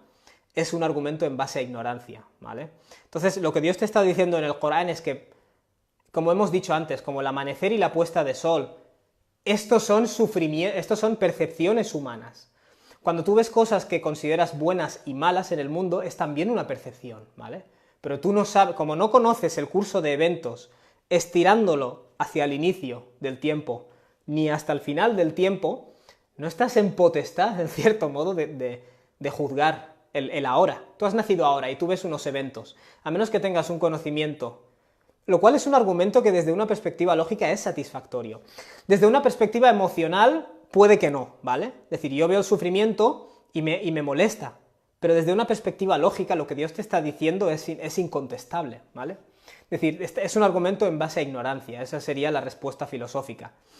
Vale, entonces me estás diciendo que detrás de este sufrimiento puede haber finalmente un plan positivo. Sí. ¿Cuál es ese plan positivo? El Corán da una serie de listas, es decir, da una serie de posibilidades, que eso es lo que a mí como ser humano me tiene que calmar, conocer las posibilidades, y para eso sí que necesitaríamos dedicar una sesión entera, si te parece bien, ¿vale, hermana? Pero quiero que entiendas que, por ejemplo, el profeta Muhammad a lo largo de su vida recibió toda clase de palos. Y a cada palo, Dios, ¿qué hacía? Le decía, bueno, tú eres el profeta, no tiene sentido que recibas palos. No. De hecho, Dios le decía, vas a recibir palos. Y los que te quedan por recibir. Pero que sepas que el buen final siempre corresponde a los mensajeros. Que sepas que cada uno de estos palos te ayuda a crecer como persona. Que sepas que estos palos están convirtiendo a tus compañeros en personas de un calibre moral que nunca antes ha existido en la historia de la humanidad y que van a ser capaces de extender este Islam a una quinta parte de la humanidad en un tiempo récord. Quiero decir, en el momento que estás recibiendo los palos, tú no estás viendo eso, pero el Creador que trasciende el tiempo y el espacio, Él sí que está en potestad de decirte si esto realmente tiene un beneficio o no. Tú desde tu perspectiva de hormiga no estás en potestad de juzgar eso. Y en el fondo es muy... Mira, mi problema es que emocionalmente me molesta el sufrimiento, pero intento ser racional, ¿vale? Me tomo estas doctrinas como una cuestión matemática, como una ecuación. Si la ecuación cuadra, cuadra, independientemente de que me guste o no. Y el modo en que el Corán responde a este problema, cuadra, lógicamente. Emocionalmente, ese ya es otro tema. Entonces, si quieres, lo hablamos en esta sesión. Pero vamos a dedicar una sesión al sufrimiento, ¿vale? Os la dedico. Bueno, tenía dos temas que tratar y luego si queréis me hacéis un par de preguntas más. Venga. La pregunta de si el profeta Muhammad alayhi salatu wassalam... Por eso, perdón, yo cuando recibo un palo, lo recibo con placer. Y eso es lo que el Corán te hace, te cambia la configuración mental. Cuando tú ves un palo, tu lado biológico, primate, interpreta sufrimiento. Pero tú trasciendes ese lado, ¿vale? El creador de esta materia te está dando a entender que ese sufrimiento no es más que una reacción animal, ¿vale? Lo que hay detrás de esto, en lo que se refiere al significado de los eventos, eso está en manos de Dios, y Dios es perfectamente sabio, ¿vale? Por eso el musulmán, el que interioriza este mensaje, en cierto modo llega a un punto en el cual le dejan progresivamente de afectar estas cosas. Suena ficción, pero no lo es. Todo el mundo aspira a ello, ¿vale? Es el desarrollo espiritual del Islam, va en esa dirección, ¿vale? Y en parte es por eso que he creado, que intento en mis charlas ayudar a la gente a generar esta visión islámica. No siempre en leyes. No sé qué obsesión tienen los musulmanes con las leyes. Que si esto, que tamaño, que no sé qué. Y la verdadera esencia del Islam, al final nadie te la está diciendo. Mi personalidad no ha cambiado porque mi vello facial sea más largo o no. ¿Me entendéis? No, por cierto, cuando digo estas cosas no le quito importancia, ¿vale? A las formalidades de fiqh. Lo único que digo es que hay gente... El Islam crea una personalidad, que es una personalidad que trasciende su lado animal, que entiende el propósito de la existencia, que entiende lo que hay detrás de los eventos, ¿vale? O entiende que hay un significado detrás de cómo tú percibes los eventos. Entiende que la forma en la que percibe los eventos procede de su propia limitación. El Islam va primariamente dirigido a eso, no va primariamente dirigido al tamaño de tu vello facial, ¿vale? Esas son formalidades que vienen luego. E insisto en que la forma en la que el Islam se está presentando no está creando a musulmanes, no está creando a gente con personalidad musulmana. Está creando a gente que sigue unos formalismos identitarios, punto. Y eso no sirve para nada. Esos niños a los que le enseñes esos formalismos van a acabar siendo ateos. Y a lo mejor su historia no acaba tan bien como la mía. En fin. Bueno, el otro tema que iba a tratar, y luego si queréis hacer más preguntas, la idea de que el profeta prohibió hacer preguntas, ¿no? En algún vídeo mío he expresado que el Islam es una religión precisamente de investigación y de hacer preguntas. Y que el no hacer preguntas es una señal de identidad de la religión falsa o la religión creada por seres humanos, ¿vale? Y un hermano particularmente, me envió un audio pues para informarme de que no estaba siguiendo el entendimiento correcto, según él, de las generaciones gloriosas. Y una de las cosas que me dijo es esa: el Islam, lo que tú dices, contradice al profeta, porque el profeta, alayhi salatu wassalam, dijo que no hay que hacer preguntas y que lo que destruyó a los pueblos anteriores era que hacían preguntas. Yo le respondí, le dije, mira, todos los versículos del Corán que me has transmitido y los textos de hadith los estás interpretando de una forma completamente absurda. De hecho, probablemente hay alguna secta o culto que te está induciendo a interpretarlo de esta forma, ¿vale? Entonces, quería hablar de ese hadith, ¿vale? Ese hadith en el que el profeta dice que no hagamos demasiadas preguntas. Subhanallah, qué buen hadith. El hadith, que está concordado, aparece en Bukhari y Muslim, dice lo siguiente. El profeta dice: "Ma nahaytukum anhu fajtanibuh", aquello que os he prohibido, apartaros de ello, ¿vale? "Wa ma amartukum bihi", y aquello que os he ordenado, fa'tu minhu mastata'tum, haced de ello lo que seáis capaces, ¿vale? ¿De qué está hablando el profeta? Lo que os he prohibido y lo que os he ordenado.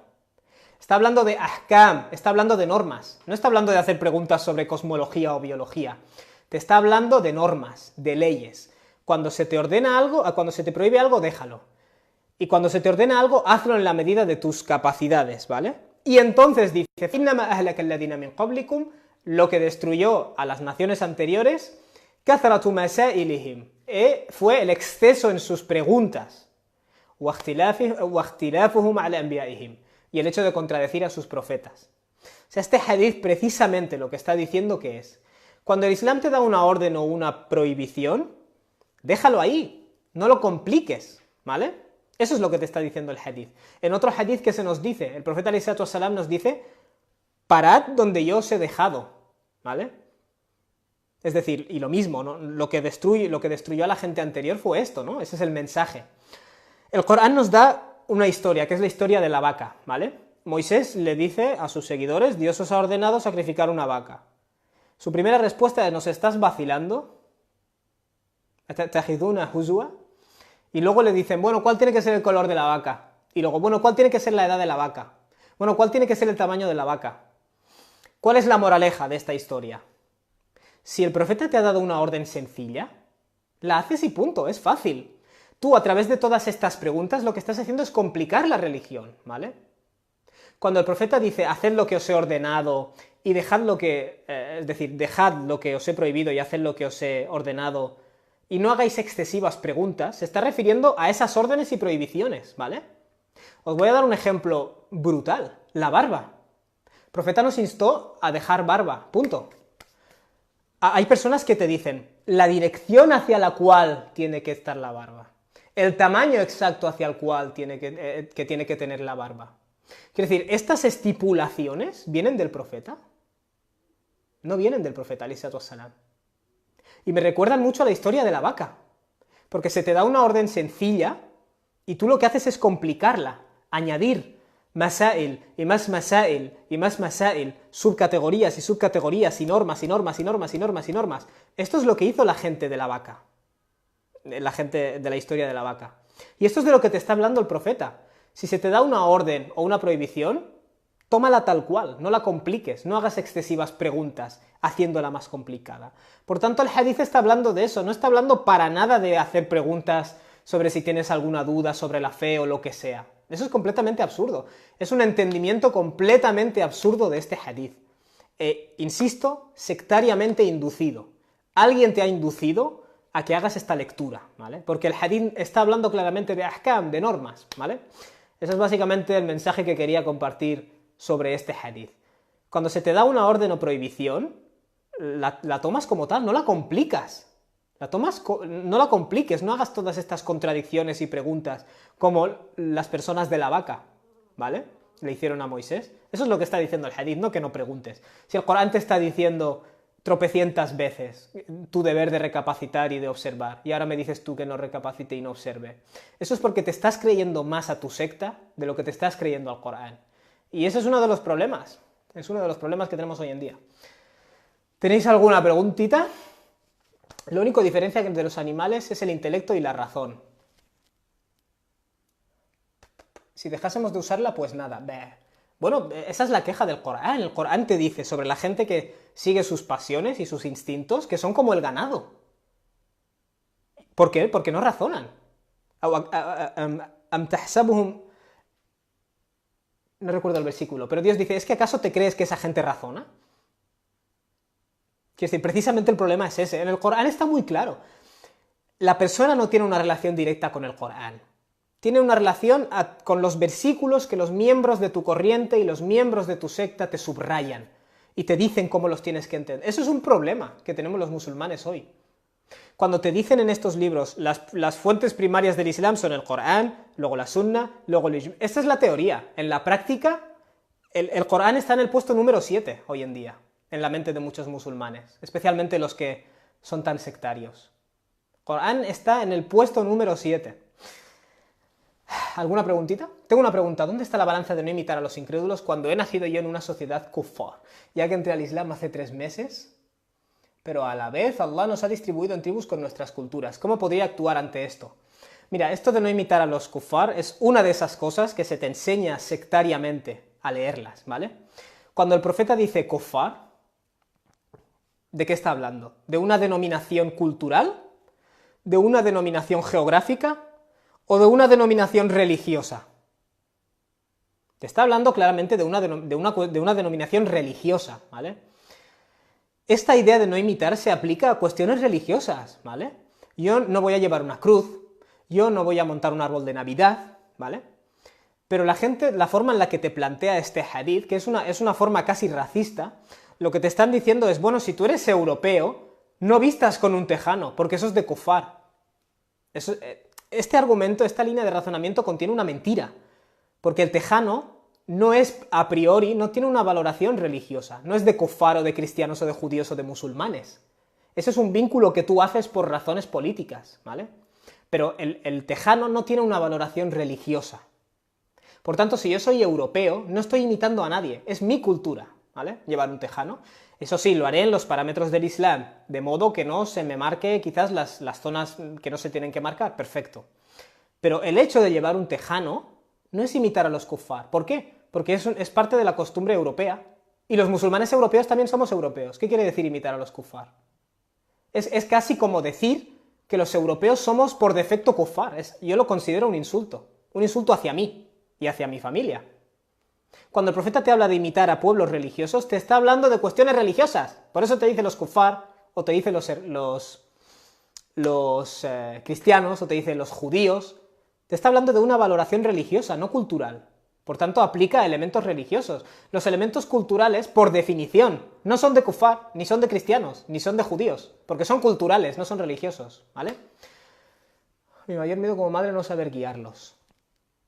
¿Cómo inculcar a los niños el Islam en un entorno tan occidental? Bueno, yo personalmente que el entorno sea occidental no me asusta. Es un entorno donde hay diversidad, por tanto le tienes desde niño que inculcar una convicción racional, uno, y dos, un amor, es decir, una fortaleza espiritual, que él ame tanto a Dios que jamás se plantee la idea de dejar el Islam.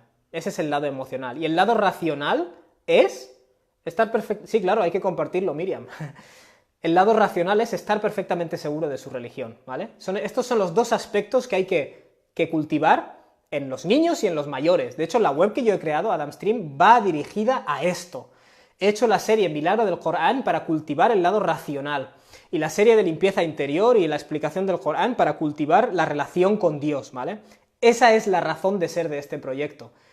Y espero ahora hacer una cosa para niños, precisamente, ¿vale? Y dar pautas a los padres de cómo ayudar a cultivar a los niños las dos cosas, la convicción racional y el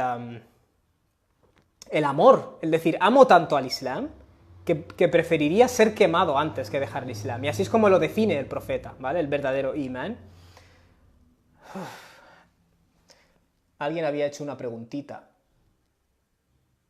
Mi pregunta es, hermano, ¿coger la mano o no? Mohammed, si te refieres a dar la mano a las mujeres, esto es una cuestión de fiqh y no quiero entrar. Hay grandes eruditos que creen que dar la mano a una mujer no es haram.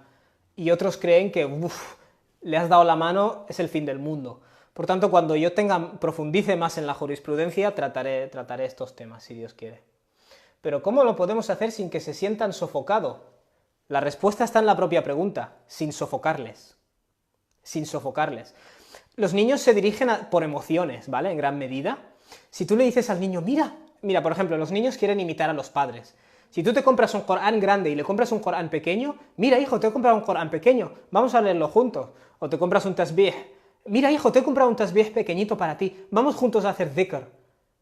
Y le das a entender que Dios le ama, que Él es una persona especial. Es una cuestión en gran medida de las emociones que impactas. No te obsesiones con que rece. No te obsesiones con que rece a los 6 años. Tiene que rezar porque... Eso es inseguridad. Tiene que rezar porque si no va a perder nuestra cultura. Tú sigue imponiéndole así, que vas a ver lo poco que tarda en perder. Lo que tienes que hacer es precisamente promover emociones positivas. Como el ejemplo, cuando el profeta ﷺ tenía a sus nietos Hassan y Hussein, decía, Dios, yo amo a estos niños, ¿vale? Te pido que les ames tú también. Quiere decir, cuando el niño escucha eso, ¿qué piensa?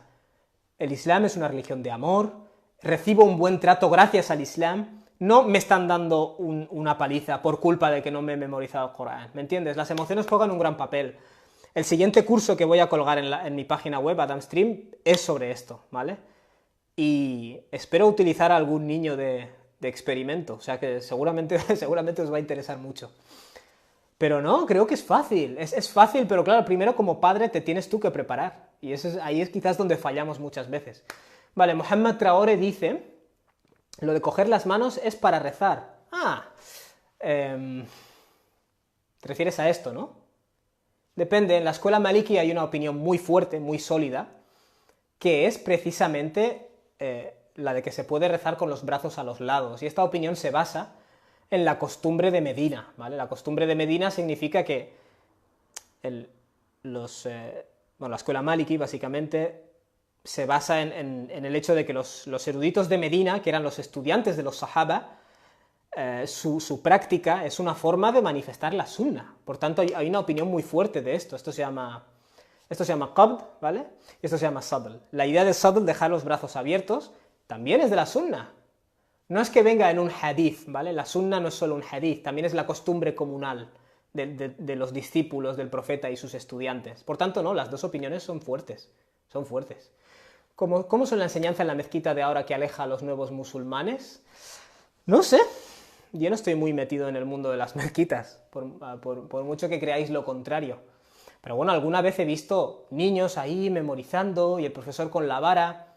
Estos niños van a memorizar y a los 14 años pueden ser ateos sin problema. Estos niños viven en un mundo en el que hay muchas ideologías y formas de pensamiento que compiten por cogerle.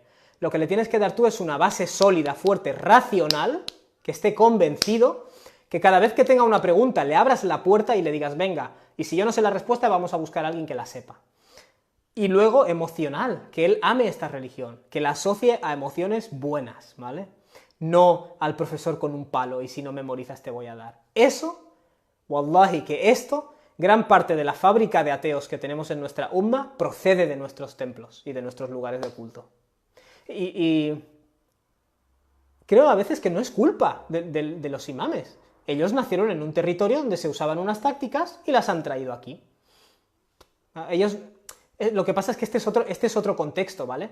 A lo mejor en una plantación utilizas un insecticida que mata a los bichos, pero claro, cuando te vas a otra plantación, los bichos que hay ahí son inmunes, necesitas otro insecticida. Aquí necesitamos De nada, hermano Traore. Necesitamos aquí nuestros métodos, claro.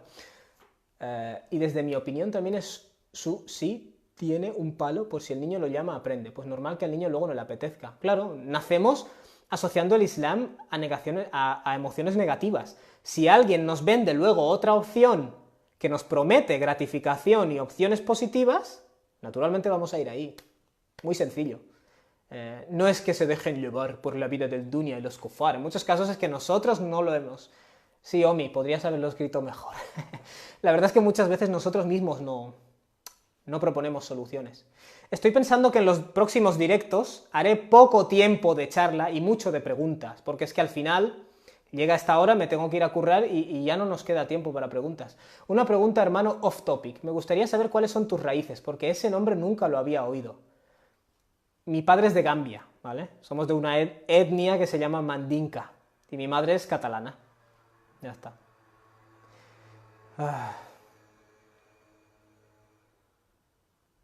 Pues nada, el último tema que iba a tratar y cerramos, es el hecho de la mujer, ¿tiene que servir al marido? ¿Por qué sacas este tema, Karami? Siempre estás montando fitna.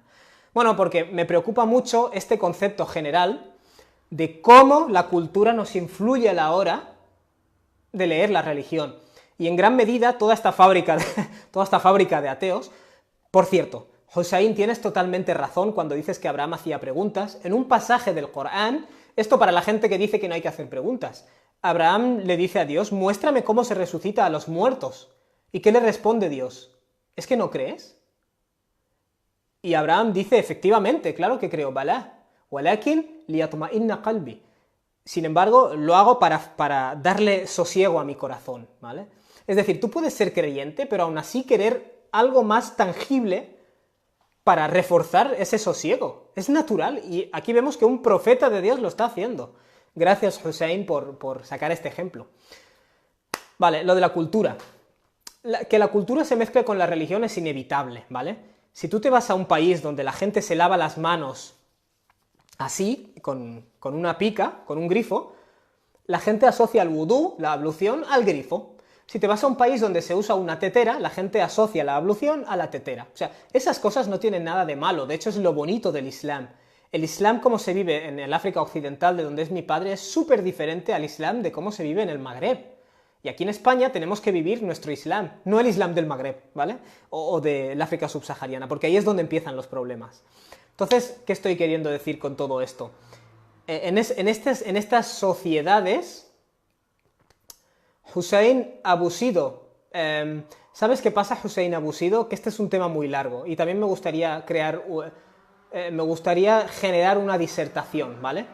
Sobre este tema, pero este tema de obedecer a la mujer, de la mujer obedecer al marido, no me lo trago. Sí me lo trago y no me lo trago, ¿vale? Diréis, oh, pero hay hadices, hay hadices. La cosa es mucho más complicada, ¿vale? Las palabras, como he dicho, acarrean connotaciones, ¿vale?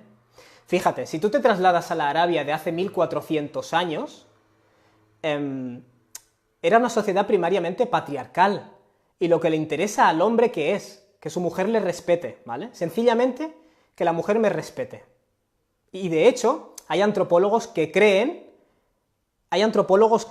que eso es algo biológico, ¿vale? Yo como hombre quiero que a mi mujer me respete, ¿vale? Vamos a ponerlo así. Que mi mujer me respete. Y la mujer generalmente, ¿qué es lo que quiere? También quiere un respeto, pero quiere que su marido le trate bien, ¿vale? Al hombre, que tu mujer te pida que le... A un hombre no suele decirle a la mujer, trátame bien, ¿vale? Porque no hay tanto ese riesgo de maltrato. Es más la mujer la que necesita del buen trato, en cierto modo, pero luego también es cierto que el hombre tiene este instinto, en cierto modo, que le hace necesitar sentirse respetado. Entonces, cuando tú coges todos los hadices del profeta, ves que los que se dirigen a la mujer le piden respeto al marido. ¿Significa eso que no tiene que haber respeto de él a ella? No, pero el profeta lo está subrayando en este caso. Y los hadices que se dirigen al hombre, que le piden buen trato a la mujer. ¿Significa esto que la mujer no tiene que tratarle bien a él? Para nada. Simplemente se le está subrayando más este tema al hombre, porque tiene quizás ese instinto de dominio que le llama más a la posesión, lo cual deriva en maltrato. Por tanto, ves que los hadices que se dirigen a la mujer le piden respeto. Los hadices que se dirigen al hombre le piden buen trato. Pese a que el respeto y el buen trato es mutuo, se subraya más una cosa a unos que a otros. Y yo creo que antropológicamente tiene mucho sentido. Los hadices hay que leerlos, la sunna en general, contextualmente. No me cojas una frase y luego le metas tu cultura para interpretarla, porque entonces nos metemos en movidas.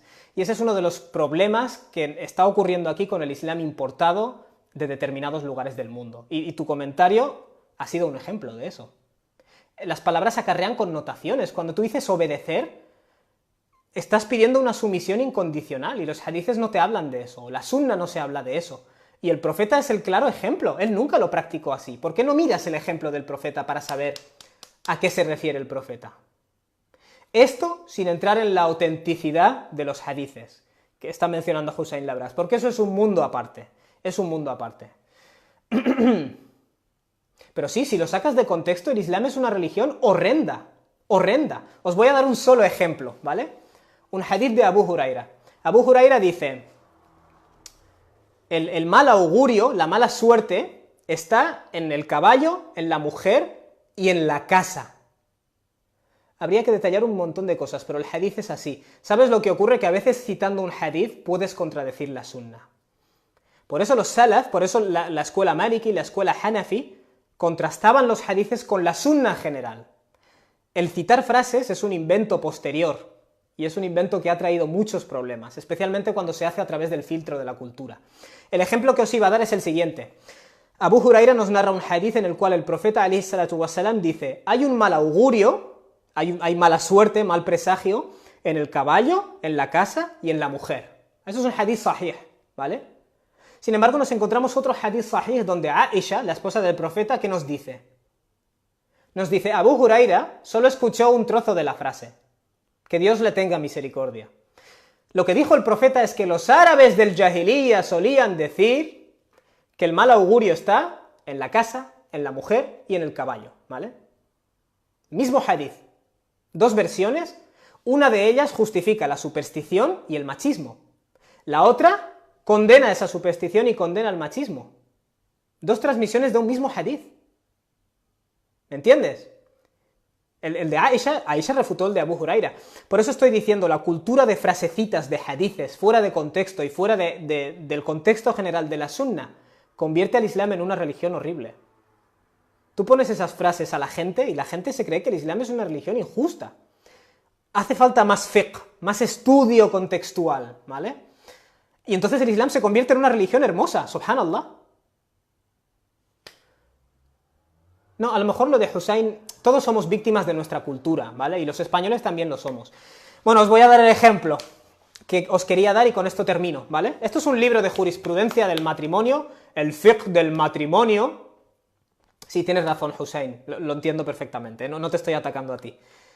Pero a veces hacemos que el Islam suene horrible y cuando lo miras en su totalidad es hermoso. Por eso la cultura de hadices por aquí, frases por aquí, en lugar de coger la sunna, me da mucho miedo, porque se puede hacer mucho daño, y se ha hecho mucho daño. Y se ha hecho mucho daño a la mujer, no lo voy a negar. Servir al marido. Este es un libro de fiqh, de jurisprudencia que yo tengo, me compré antes de casármelo, y hay una sección que se llama Servir al marido. Entre los derechos, os estoy leyendo, entre los derechos del esposo sobre la esposa es que ella debe servirle en aquellos asuntos, como por ejemplo, criar a los hijos, preparar la comida, encargarse de la ropa, etc. Esto es apropiado como resultado del hecho de que él se encarga de los asuntos y una de las metas de un matrimonio es una de las metas del matrimonio correcto. De esta forma, la estructura del hogar y las cuestiones del hogar serán de acuerdo a lo natural. Quedaos con la palabra de lo natural. La esposa no debería despreciar ni ser demasiado orgullosa como para servir a su esposo si ella tiene la habilidad de hacerlo y si él quiere esto de ella. ¿Cuál es la prueba islámica?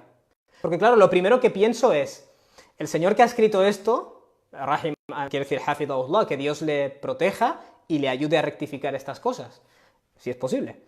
El señor que ha escrito esto es un producto de una cultura, pero está escribiendo un libro de jurisprudencia islámica que se va a traducir a otros idiomas y se va a exportar a otras culturas. Y eso va a crear muchos problemas. Va a crear muchos problemas, porque este señor dice que el hecho de hacer la ropa, la colada, es cosa de la mujer, y ese es el proceso natural. Y no está hablando de su opinión, está hablando islámicamente, ¿me entendéis? Entonces, ¿cuál es la prueba islámica? Fijaos, en los libros de Sahih de Bukhari y Muslim aparece que Fátima, la hija del mensajero de Dios, sallallahu alaihi wasallam, fue al profeta, alaihi wassalam, se quejó de que su mano tenía un dolor por hacer las tareas caseras. Bueno, la cosa es que le pidió que le ayudara a conseguir un sirviente, alguien que le hiciera las tareas de la casa, ¿vale? Y pensad que el profeta gobernaba en Medina, el profeta podía tener lo que quisiera, y renunció a todo eso. Y fijaos lo que le enseñó el profeta, alayhi salatu wassalam, le enseñó a ella a decir por la noche, es decir, el profeta le dijo, te voy a enseñar algo que es mejor que lo que me estás pidiendo, tener un sirviente en casa. Cuando te vayas a dormir, di 33 veces, Dios es trascendente o Dios es exaltado, ¿no? Subhanallah. Di 33 veces, la alabanza corresponde a Dios, alhamdulillah. Y di 33 veces, Dios es más grande, Allahu Akbar, ¿vale? Esto es mejor para ti que un sirviente, sallallahu alaihi wasallam. Y luego dice, ni siquiera una sola noche hemos abandonado esta práctica. Bueno, fijaos, ¿tiene alguna relación la afirmación que ha hecho este sheikh con el hadith que ha traído como evidencia? No tiene nada de relación. El hadith lo que está diciendo es simplemente que en lugar de querer un sirviente, el profeta le dio a su hija la opción de cultivar su conciencia de Dios, en cierto modo. De esta forma se sentirá más satisfecha. Básicamente eso es lo que desprende el hadith. Yo no veo en este hadith que la mujer tiene que hacer la colada, que tiene que encargarse de los niños, que obviamente el padre y el hijo se tienen que encargar de los niños, etcétera, etcétera. Si en una sociedad está montado así, lo respeto. Pero no me digas que es del Islam, porque la prueba que me estás trayendo no tiene nada que ver. Pues en un montón de libros del matrimonio veo esto. Veo que la cultura que ha generado ese libro anclas sus opiniones como si fueran opiniones divinas. Y te meten ahí un hadith o un versículo que no tiene nada que ver. Y luego están estos chavales circulando fatuas y circulando estas cosas, diciendo, el dalil está ahí, el Corán y la Sunna. Pues lo siento, yo insisto en encontrar en el Corán y la Sunna y no hay una prueba para lo que se está diciendo. Es más, veo claramente que lo que se está diciendo procede de la cultura de la persona que lo ha escrito. Las personas que generan este material también son el producto de su cultura, ¿vale? Simplemente me pareció muy interesante esto, porque dices, me estás hablando de unos roles de género anclados 34 veces. Tienes razón, Lamin Sambú, son 34 veces, subhanallah, gracias. La cosa es esa, me sorprendió cómo se puede convertir una cosa cultural en palabra divina con este descaro, en cierto modo, y luego atribuirlo a la religión, ¿vale? A mí esto me da miedo, porque si yo soy una niña adolescente y leo esto, y luego dejo el Islam, ¿y luego qué? Luego me van a decir, oh, has seguido al shaitán, has seguido al dunya. No, el problema es que seguía musulmanes, y por eso acabé así. No quiero dejar esto en un tono negativo, pero bueno, es un poco un ejercicio. Este tipo de cosas van destruyendo el Islam de nuestros hijos. Dejemos ya de echarle la culpa a terceros. No lo digo como algo negativo, pero no empiezas a trabajar en mejorar algo hasta que no reconoces que tienes un problema que mejorar, ¿no? Eso es todo, hermanos, ya me llegó la hora de irme al curro, así que me tengo que ir. Mahi, no puedo responder a tu pregunta, te has conectado al final. Barakallahu fikum, a todos los que habéis estado, os pido que compartáis esto, ¿vale? Porque a mucha gente esto le puede acercar, inshallah. Y a los que estáis suscritos a mi canal, adamstream.com, que sepáis que ya he empezado a subir los episodios de la nueva serie Introducción a los Estudios Islámicos, ¿vale? Es una serie de 20 capítulos donde se introduce lo básico de la creencia islámica, de las ciencias del Corán, de las ciencias del Hadith y del usul, de cómo derivar. Está hecho para un público europeo, quiero decir, está explicado de una forma entendible, ¿vale? Nada más, hermanos, un abrazo muy fuerte o un saludo muy fuerte y que Dios os bendiga. Nos vemos otra vez. Jamaluddin, a ver si la próxima vez te conectas al principio. Un abrazo, salamu alaikum.